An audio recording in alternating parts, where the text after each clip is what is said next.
यश, अब उस सेक्टर की बात करेंगे जो आजकल इस जनरेशन में बहुत उभर के सामने आ रहा है। तो आज सिर्फ सैलरीड एम्प्लॉयज़ ही नहीं है, बल्कि यूट्यूबर्स, फ्रीलांसर्स और कंटेंट क्रिएटर्स की संख्या भी तेज़ी से बढ़ रही है।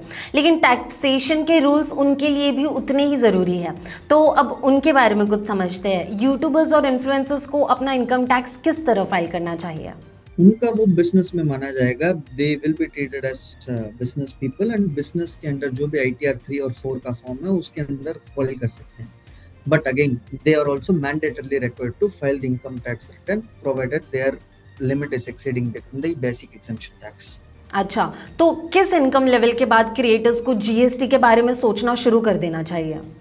जीएसटी का थ्रेशोल्ड लिमिट ऐसे 20 लाख का है फॉर सर्विस, और गुड्स अगर करते हैं तो 40 लाख का है। तो when we are breaching the 20 lakhs का लिमिट, mandatory for us to get GST registered. आजकल इवन इनकम टैक्स रिटर्न में फ्रॉम लास्ट ईयर जीएसटी का टर्नओवर भी मेंशन करना पड़ता है। तो department is having various sources from where they can find out the data कि हमने थ्रेशोल्ड ब्रीच किया है या नहीं, अगर हमने जीएसटी पे किया है या नहीं। तो definitely once we are breaching और we are about to breach 20 lakhs का लिमिट, we can definitely go and apply for GST registration. Okay. तो ये जो डिजिटल क्रिएटर की जो क्राइटेरिया है वो अभी अभी बहुत ज़्यादा सुर्खियों में आने लगी है। तो वो लोग जब फाइल करने जाते हैं तो ऐसी कौन सी गलतियाँ जो उनसे बहुत हो रही है? उनमें मेन उनका इनकम पता रहना चाहिए। दे should be having their proper records की उनकी स्पॉन्सरशिप का क्या रेवेन्यू है, ऐड की रेवेन्यू क्या आ रही है। एंड क्योंकि वो बिजनेस पीपल है, they are not salaried employees, तो उनको उनके खर्चे का भी bills they should be having everything proper so that वो क्लेम कर पाए वो एक्सपेंसेस को। They will be having like for example cameraman होते हैं, उनको सैलरी देते हैं, या फिर स्टूडियो रेंट पे लेते हैं, उनको रेंट देते हैं। तो जो भी एक्सपेंसेस है उन सबकी प्रॉपर डॉक्यूमेंट करनी चाहिए कि कितना एक्सपेंस हुआ है उनका, so that they can claim this expense while filing there income tax return. अगर कोई भी डॉक्यूमेंट्स नहीं है या फिर अपने पास पेमेंट का कोई रिसिप्ट नहीं है, then it will be difficult for us to claim that expense. तो प्रॉपर एक्सपेंसेस का proper they don't have document as such, जहां तक मैंने देखा है। तो they will be having obviously income जो भी है उनकी बैंक अकाउंट में क्रेडिट हो जाती है, बट जो भी एक्सपेंसेस होता है they are not having proper proof of that. तो एक्सपेंसेस का प्रॉपर प्रूफ बना के रखना चाहिए so that you can claim that as your expenses. मतलब सारी चीज़ों को डॉक्यूमेंट करके रखना बहुत ज़रूरी है। डेफिनेटली। ओके। अब आखिर में उन लोगों की बात करते हैं जो अपना बिजनेस चला रहे हैं। उनके लिए जीएसटी और अकाउंटिंग को संभालना भी उतना ही ज़रूरी है।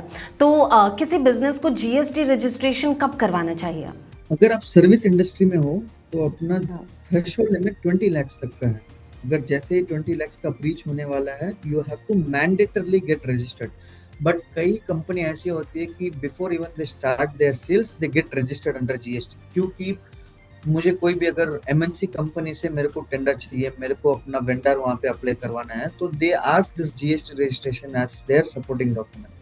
तो even before that we can get, लेकिन अगर 20 लाख का थ्रेशोल्ड रीच हो गया है तो it is mandatory for me to get registered. When I am dealing only in goods, सिर्फ मैं गुड्स अगर डील कर रहा हूँ गुड्स में, then my limit will be 40 lakhs rupees. अगर 40 lakhs रीच हो जाता है, then I have to mandatorily get GST registered. Yash, आप हमें क्या ये समझा सकते हैं कि जीएसटी से जुड़ी कौन सी गलतियां नोटिस का कारण बन सकती है? Number 1, registration. लोग रजिस्ट्रेशन का जब थ्रेशोल्ड नहीं जानते हैं, they keep on generating the revenue without getting GST registered, and then they get a notice कि जब आपको मैंडेटरी रजिस्ट्रेशन की जरूरत थी आपने की नहीं, and you did not discharge your GST liability. That is the first and foremost mistake which everyone make. They don't know their applicability कि कब मुझे GST रजिस्ट्रेशन करवाना चाहिए। Apart from that, सेल्स का डिस्क्लोज प्रॉपरली नहीं करना, B2B को B2C में बता के या फिर B2C को B2B में बता देना। प्रॉपरली टैक्स का रेट उनको पता नहीं रहता है कि कौन से टैक्स रेट में मेरा जो सेल्स आएगा, वो 18 की जगह वो लोग 5% का कर देते हैं। तो that is also major mistake.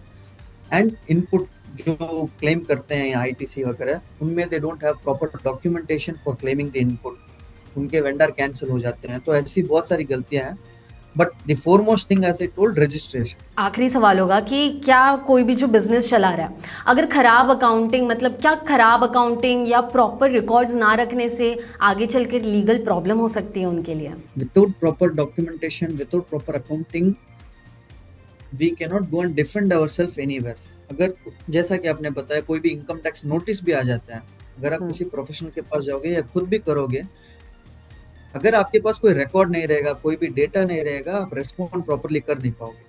And if our response is not so good enough, they will proceed with putting the demand on us. Demand के पास पेनल्टी प्रोसेसिंग जाएगा, सारा कुछ होगा. So obviously it is mandatory कि accounting और अपना proper document we should be having for each and every year. Yes, last में मैं बस ये कहना चाहूँगी कि हमारे ऑडियंस के लिए 3 टिप्स दे दीजिए जो ITR फाइल करते हैं. Number 1, choose the correct form of ITR. Number 2, do not ignore any mails you receive from the departments once you file. जैसा मैंने बताया था, सब कुछ computerized है. तो once you file the return, within 1 week you can expect any of the intimation from the department.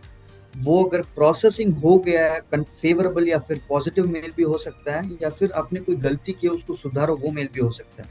So you should not be ignoring that email. Number 3, when you're not so sure how to file, what you should be filing, or what are the disclosure which you have to give in the income tax return, consult a professional. Do not misreport anything in the return, क्योंकि बहुत सारी चीजें एक बार file करने के बाद rectify करना मुश्किल हो जाता है.